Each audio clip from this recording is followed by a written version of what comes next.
Haleluya, haleluya, ndabaramukije bakunzi b'umwami Yesu, amahoro y'umwami Imana abane namwe. Ndasubiye kubaramutsa kandi numva nezerewe kongera kuganira namwe muri kano kanya. Reka dusenge. Urakoze mwami Yesu kuko usubiye kutwemerera kugira ngo tuganire na bene data ku ijambo ryawe. Ngwino uduhezagire, ngwino ubane natwe, muhemu yera adushigikire muri kino gikorwa. Izina ryawe nirihabwa icubahiro kubikora mu izina rya Kristo. Amen. Uyu munsi nsubiye gushimira Imana kuko yongeye gushira amajambo yayo ku mutima wanje kugira ngo tuyasangire. Nariko ndibaza ku bya runo rugendo twatanguye, urugendo rwo kuja mu ijuru. Urugendo umuntu abona yararutanguye akamenya itariki avukiyeko, mugabo ntamenye itariki azorangirizako. Kubw'ivyo ijambo ry'Imana ryaratubwiye ngo mwame mugavye, ngo mwame mugavye. Ahandi haravuga ngo mumare iminsi yo kuba muri iyi si mutinya. Imana ishimwe. Ngo mumare iminsi, ngo mumare iminsi ngo mutinya. Ngo mumare igihe co kuba mu isi mutinya. Ni ijambo dusanga hariya muri Petero wa mbere igice c'17. Haravuga ngo kandi ko iyo mwambaza muyita so, aricira umuntu wese urubanza rukwiranye n'ivyo yakoze, itarobanuye ku cubahiro. Ngo mumare igihe co kuba mu isi mutinya.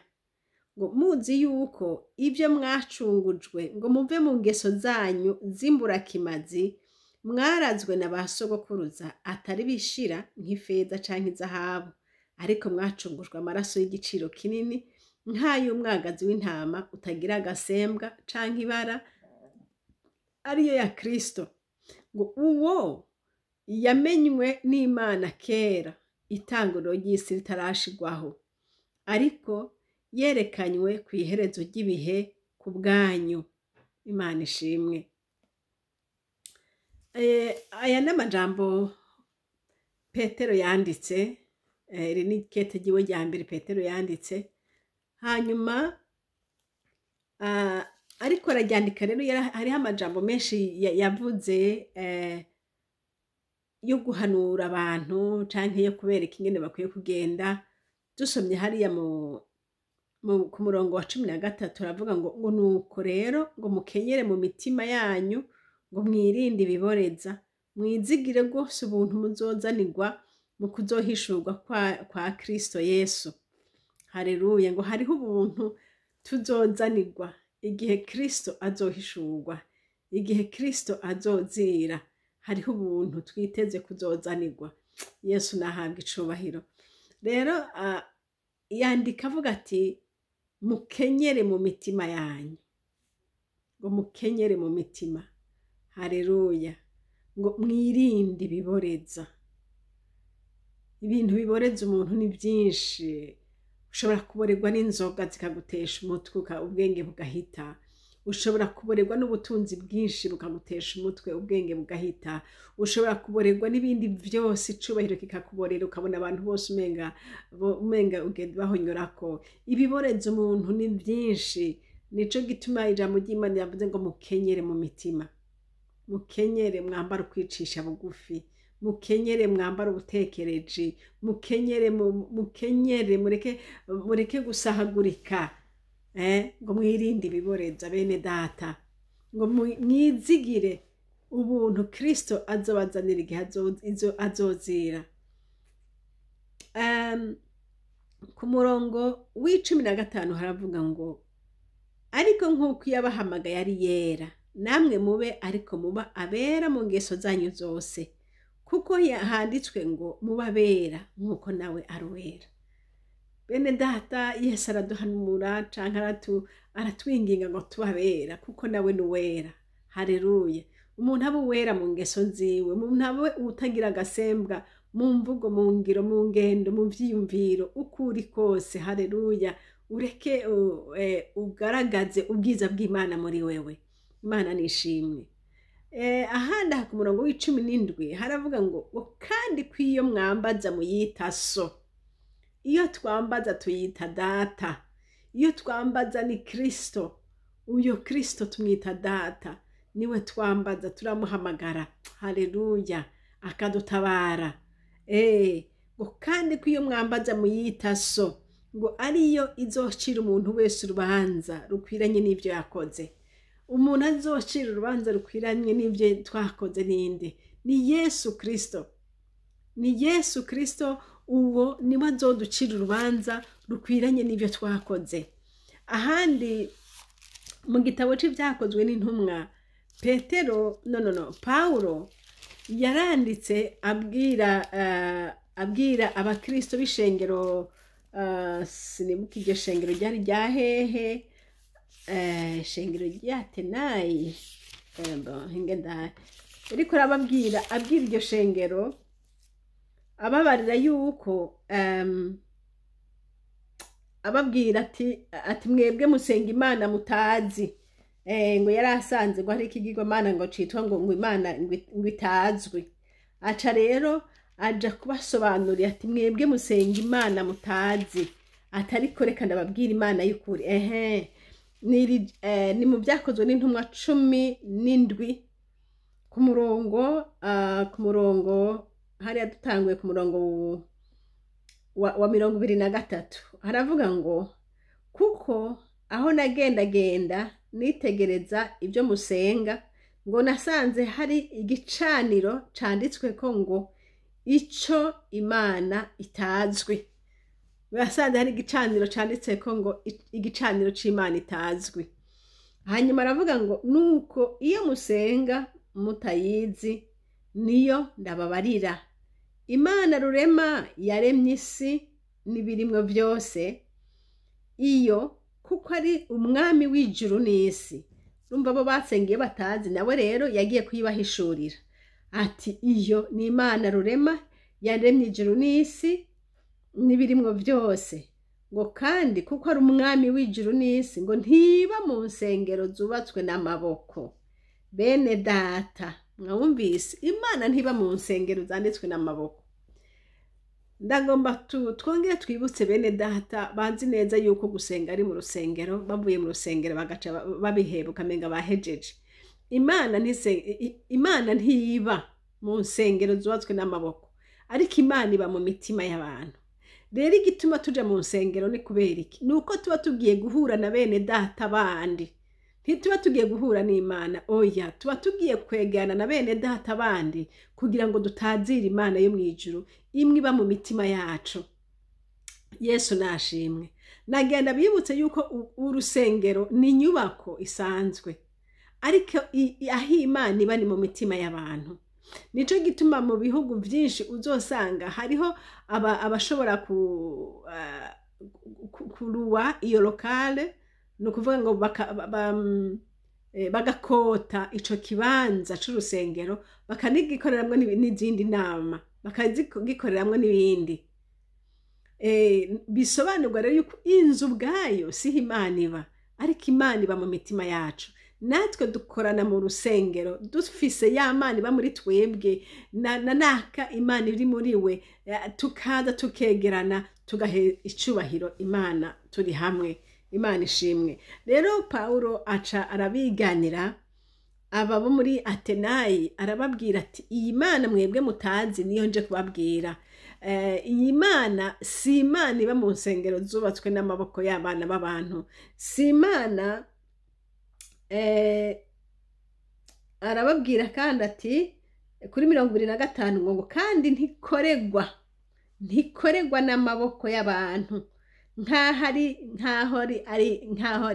hari icikenye, kuko ariyo yahaye bose ubugingo no guhumeka n'ibindi byose.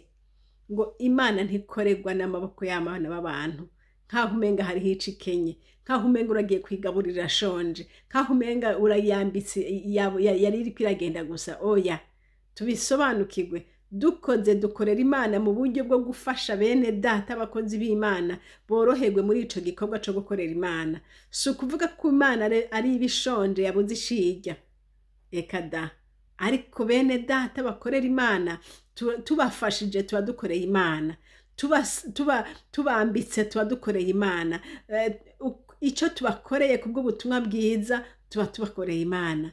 Imana nihabwa icutu, tuba tubikoreye imana, imana nishimwe.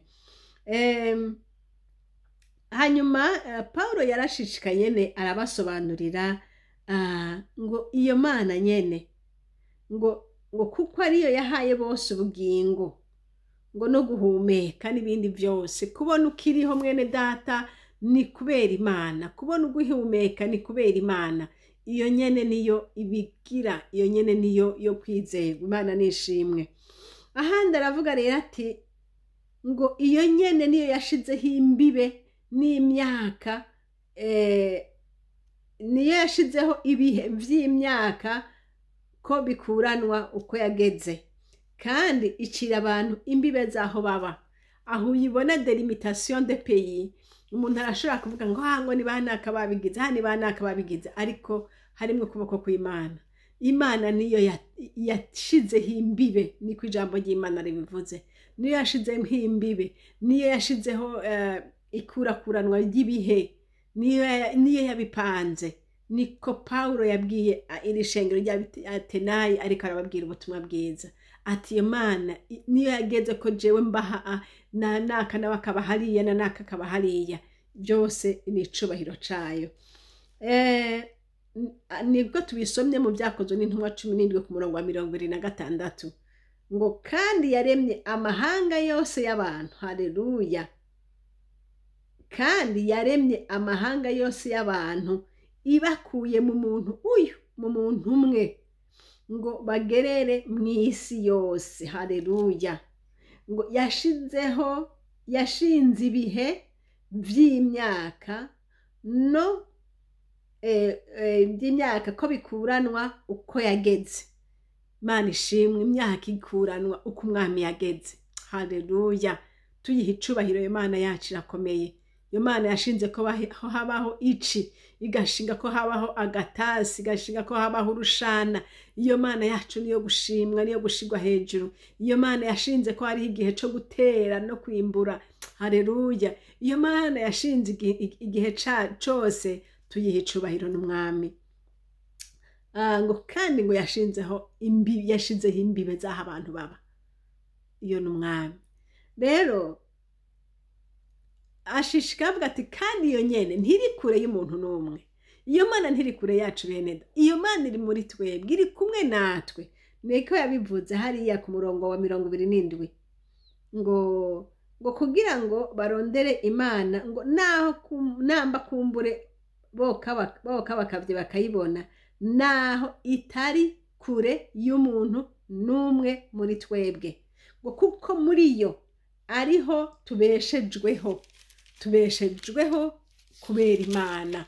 Munsi Imana yoshaka kutabaho, uyu munsi ntiworaraho. Nukuvuga ngo tubeshejweho kubera Imana. Haleluya. Ngo tugendagenda kubera Imana. Dufise ubugingo muri twebwe kubera Imana. Hanyuma ngo turi uruvyaro rw'Imana. Ni Imana yadushize kuri iyi si, si uwundi muntu, ni Imana. Rero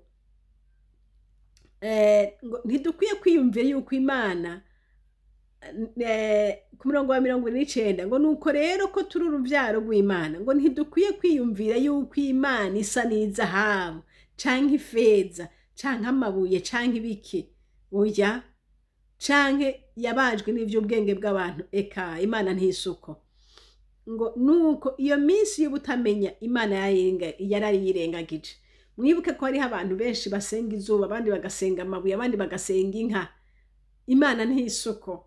Paulo yarabivuze ati Imana ntisuko. Mwene data uri kurankurikira aho uri hose, sinzi ibyo wizera ibyo ari byo, ariko ndakubwira ngo Imana ntimeze uko. Imana nsiyo. Imana ndakubwira ni Imana yaturemye, Imana y'ububasha, Imana nyene ifise inkomezi.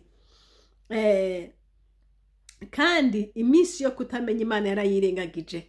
ngo ariko igera ko abantu bose. Tugaruke kuri wa murongo wundi rero, ngo itegeka ko abantu bose aho bari hose bihana. Imana niyo yaturemye, ariko yategetse ko abantu bose aho bari hose ngo bihana. Nshuti, kubera iki Imana iguhamagarira kwihana? Imana iguhamagarira kwihana kubera yuko, reka turabe ku murongo wa 31 hariya mu gice c'Ibyakozwe n'Intumwa 17 31 haravuga ngo kuko yashinze umunsi wo gucirirako isi yose imanza z'ukuri. Haleluya! Imanza z'ukuri. Yarashinze umunsi zocirirako imanza isi yose, ngo izicishije umuntu yitoranirije. Uwo nawe ninde? Hariya twabonye ngo kuko iyo mwambaza muyita so, ngo ari izocira abantu bose urubanza.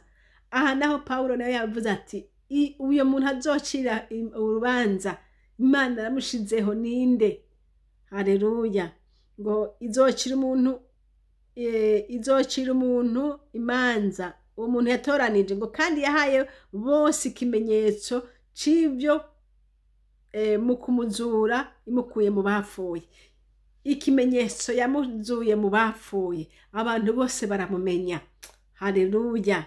Uyo muntu ninde? Uyo muntu ninde? Uwo muntu ni Kristo, uwo muntu ni Yesu. Rero ngo Paulo ariko arabivuga, abantu bumvise ko atanguye kuvuga ibyo kuzuka, atanguye kuvuga ibyo kuzuka mu bapfuye, ngo bamwe ngo baca barashavura, baca ngo tuzoba turavyumva hanyuma, abandi ngo baca baragenda, kuko mu matwi y'abantu ntibashaka kumva Yesu yazutse, ntibagomba kuvyumva. Ariko ndakubarira ngo kumukuzuka niho hariho urufunguruzo rufatiyemo ivyo vyose, kubera yuko iyo Yesu ataba yarazutse ntaco tuba dufise turiko turavuga uyu munsi, ariko tuvuga Yesu kubera yazutse, kubera ari muzima. Haleluya! Imana ishimwe. Rero ngo uyo yapfuye akazuka, ngo niwe azocira abantu urubanza. Nico gituma ngo isi yose ihamagarirwa kwihana. Umve mwene data, ndabizi urakunda Imana, ndabizi urasenga Imana, ariko akanako ntukibagire ngo yagenye ko abantu bose bo kwisi yose, wewe na jewe na nakawundi uhambaye n'uworoshe, bose ngo bihane. Kubera iki? Kubera yuko izocira abantu bose urubanza. Haleluya!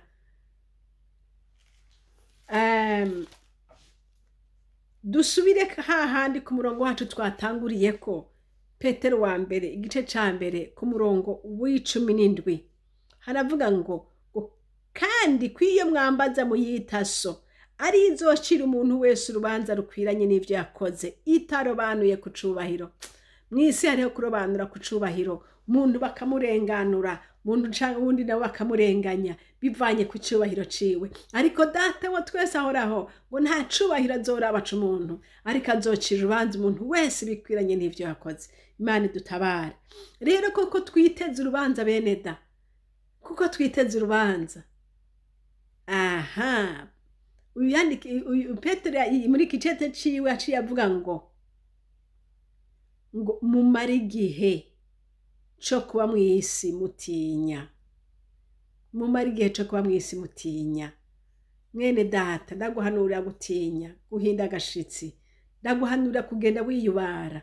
Ndaguhanurira kugenda uraba ko ibintu byawe byose bitunganye, kuko urupfu rushaka gutungura ugapfa mu gihe utiteze. None rero gendana ubwenge, ugende wisuzuma, ugende wiraba umwanya wose, kugira ngo ntuzohave ushikirwa n'urubanza hariho ivyo utatunganije. Umwami Yesu Kristo adufashe.